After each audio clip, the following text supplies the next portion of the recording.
Bismillahirrahmanirrahim. Assalamualaikum warahmatullahi wabarakatuh. Ummu Az-Zahbah Muazzah binti Abdullah, seorang wanita ahli ibadah, penyabar, dan juga ahli ilmu. Salah satu di antara para wanita yang dicatat oleh sejarah dalam kisah yang harum mewangi, yang menyebarkan berbagai aroma kesempurnaan dan ibadah adalah Sayyidah Muazzah Al-Adawiyah. Dia adalah murid Aisyah radhiyallahu anha, dan dia telah memperoleh keberkahan dari persahabatannya dengan Ummul Mukminin. Sayyidah Muazzah rahimallah adalah seorang wanita yang zuhud dan ahli ibadah. Dia menjadikan dunia sebagai ladang untuk sampai ke negeri akhirat, dan dia telah membekali dirinya dengan segala amalan baik. Di antara riwayat tentangnya adalah sebagai berikut.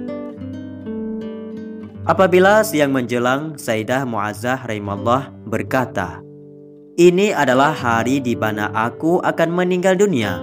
Maka dia pun tidak tidur sampai sore. Lalu ketika malam tiba, dia pun berkata, "Ini adalah malam di mana aku akan meninggal dunia." Maka dia pun tidak tidur sampai pagi. Apabila udara sangat dingin, dia memakai pakaian tipis sehingga hawa dingin itu mencegahnya dari tidur. Sayyidah Muazzah rahimallah senantiasa menghidupkan malam dengan melaksanakan sholat. Apabila dia mengantuk, dia akan berdiri dan berkeliling di antara rumahnya seraya berkata, "Wahai jiwa, tidur ada di hadapanmu. Jika engkau menurutinya, niscaya tidurmu di dalam kubur berlangsung lama, dan penyesalan atau kebahagiaan." Dia juga selalu berkata, "Aku heran terhadap mata yang tidur, padahal ia telah mengetahui betapa lamanya tidur dalam kegelapan kubur." Perhatikanlah wahai saudariku, wanita ini senantiasa berusaha mengalahkan keinginan untuk tidur, sehingga dia dapat menikmati kelezatan bermunajat kepada Allah Azza wa Jalla. Dia bisa merasakan manisnya bermunajat dan bersenang-senang dengan waktu yang sangat lama.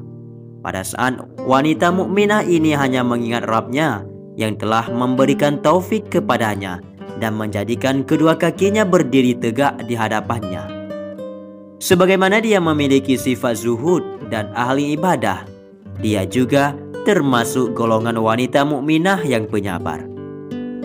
Salah satu kisah yang tercatat dalam sejarah terkait dengan kesabarannya adalah kisahnya ketika suaminya yang bernama Silah bin Aishim dan putranya yang bernama As-Sahbah gugur di medan perang sebagai syahid. Diriwayatkan dari Sabit Al-Bannani bahwasanya Silah bin Aishim ikut serta dalam suatu peperangan bersama dengan putranya. Lalu dia berkata kepada putranya, "Wahai putraku, majulah dan bertempurlah sehingga aku bisa mengharapkan pahala dari Allah karena dirimu." Maka putranya maju bertempur hingga terbunuh. Kemudian suaminya juga maju hingga terbunuh. Maka para wanita berkumpul di rumahnya. Lalu Muazzah Al-Adawiyah berdiri seraya berkata kepada mereka, "Selamat datang bagi kalian jika kalian datang untuk mengucapkan selamat kepadaku. Namun jika kalian datang bukan untuk itu, maka pulanglah." Demikianlah sejarah mencatatkan kisah tentang wanita mukminah yang penyabar ini terkait kesabarannya atas kehilangan anak dan suaminya di jalan Allah Azza wa Jalla. Dia sama sekali tidak berkeluh kesah dan tidak bersedih hati, akan tetapi bergembira karena dia yakin bahwa orang-orang yang terbunuh di jalan Allah sebagai syuhada akan selalu hidup. Sebagaimana Allah Subhanahu wa taala berfirman pada surat Ali Imran ayat 169 sampai 170. Allah berfirman, "Dan janganlah sekali-kali kamu mengira bahwa orang-orang yang gugur di jalan Allah itu mati. Sebenarnya mereka itu hidup di sisi Rabb-nya, mendapat rezeki. Mereka bergembira dengan karunia yang diberikan Allah kepadanya dan bergirang hati terhadap orang yang masih tertinggal di belakang yang belum menyusul mereka. bahwa tidak ada rasa takut pada mereka dan mereka tidak bersedih hati. Sayyidah Mu'azzah termasuk golongan wanita yang penyabar dan hanya mengharapkan pahala dari sisinya, serta setia kepada suaminya. Diriwayatkan juga bahwasanya dia tidak pernah memakai bantal sebagai alas tidurnya sampai dia meninggal dunia. Dia juga sering mengatakan, "Demi Allah, aku tidak suka tetap hidup di dunia kecuali supaya aku bisa mendekatkan diri kepada Rabbku dengan berbagai perantara. Mudah-mudahan dia menyatukan aku dengan Abu As-Sahbah dan anaknya di surga kelak." Dia merupakan sosok wanita yang pandai, pembelajar, sekaligus pengajar. Dia bersahabat dengan Sayyidah Aisyah radhiyallahu anha dan meriwayatkan hadis darinya. Juga dari Hisham bin Amir dan Ummu Ammar binti Abdullah bin Az-Zubair. Adapun yang diriwayatkan darinya adalah Abu Kilabah, Qatadah, Zaid Ar-Rashki, Ayyub, Ashim Al-Ahwal, dan Sulaiman bin Abdullah Al-Basri. Yahya bin Mu'in mengatakan, Mu'azzah Al-Adawiyah adalah seorang rawi yang siqah dan dapat dijadikan hujjah. Ibnu Hibban pun menyebutkannya dalam jajaran para perawi yang siqah. Dia selalu memberikan nasihat kepada orang-orang yang mengajari mereka. Diriwayatkan dari anak perempuan yang pernah disusuinya, bahwasanya dia berkata, "Wahai putriku, hendaklah engkau selalu bersikap waspada dan berharap akan pertemuan dengan Allah Azza wa Jalla. Sesungguhnya aku melihat orang yang berharap kepada Allah sangat memerlukan kedekatan yang baik di sisinya pada hari pertemuan dengannya. Dan aku melihat orang yang takut kepadanya sangat mengharapkan perlindungan pada hari di mana umat manusia berdiri di hadapan Rabb semesta alam." Kemudian dia menangis hingga larut dalam tangisannya. Semoga Allah melimpahkan rahmat kepadamu, wahai Ummu As-Sahbah.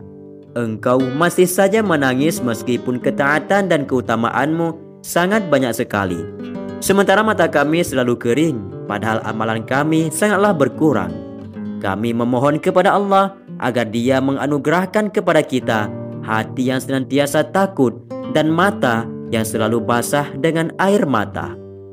Sungguh Sayyidah Mu'azzah hidup dalam ketaatan terhadap Allah, sehingga dia meninggal dunia dengan cara yang dicintai Allah. Berikut adalah kisah kematiannya yang tercatat dalam sejarah. Diriwayatkan dari Rauh bin Salamah Al-Warraq. Dia mengatakan, "Aku pernah mendengar Ufairah Al-Abidah berkata, telah sampai berita kepadaku bahwasanya ketika kematian menjemput Mu'azzah Al-Adawiyah, dia menangis kemudian tertawa. Lalu ditanyakan kepadanya, 'Apa yang membuatmu menangis kemudian tertawa?' Dia pun menjawab, 'Adapun tangisan yang kalian lihat tadi, karena aku teringat bahwa aku akan berpisah dengan saum, salat, dan zikir. Itulah sebab tangisanku. Sedangkan senyuman dan tawa yang kalian lihat dariku, karena aku melihat Abu As-Sahbah datang telah di halaman rumah dengan membawa 2 pakaian berwarna hijau. Dia datang dengan serombongan orang. Demi Allah, aku tidak pernah melihat orang-orang serupa dengan mereka di dunia ini. Maka aku pun tertawa karenanya, dan dia tidak memperlihatkan kewajiban apapun lagi kepadaku setelah itu. Kemudian dia pun meninggal dunia sebelum masuk waktu sholat." Semoga Allah melimpahkan rahmat kepadamu, wahai Sayyidah Mu'azzah. Engkau merasa takut dan menangis karena berpisah dengan saum, salat, dan juga zikir. Sedangkan ada banyak wanita muslimah masa kini yang senang meninggalkan itu semua. Ada juga wanita muslimah masa kini yang melaksanakan ibadah karena terpaksa dan tidak merasakan kenikmatan padanya. Semua itu dikarenakan kerasnya hati kita yang tidak kita persiapkan untuk beribadah kepada Allah. Semoga kita bisa mendapatkan kelezatan dan kesenangan dalam berzikir dan juga beribadah, sehingga amalan-amalan kita menjadi ibadah yang ikhlas karena Allah semata, sehingga kita merasa senang atas pertemuan dengan Allah pada hari di mana kita akan bertemu dengannya.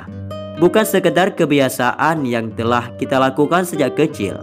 Ya Allah, janganlah Engkau halangi kami dari kenikmatan beribadah dan kenikmatan berzikir, serta limpahkanlah rahmat-Mu kepada kami. Allah Subhanahu wa Ta'ala berfirman pada surah Ali Imran ayat 8. Mereka berdoa, "Ya Tuhan kami, janganlah Engkau condongkan hati kami kepada kesesatan setelah Engkau berikan petunjuk kepada kami, dan karuniakanlah kepada kami rahmat dari sisi-Mu. Sesungguhnya Engkau Maha Pemberi."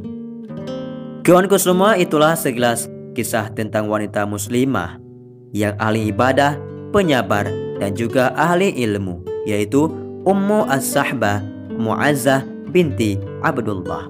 Semoga saja sekilas kisah ini memberi manfaat bagi kita semua dan juga dapat menjadi ilmu pengetahuan yang baru. Wallahu a'lam bishawab. Assalamualaikum warahmatullahi wabarakatuh.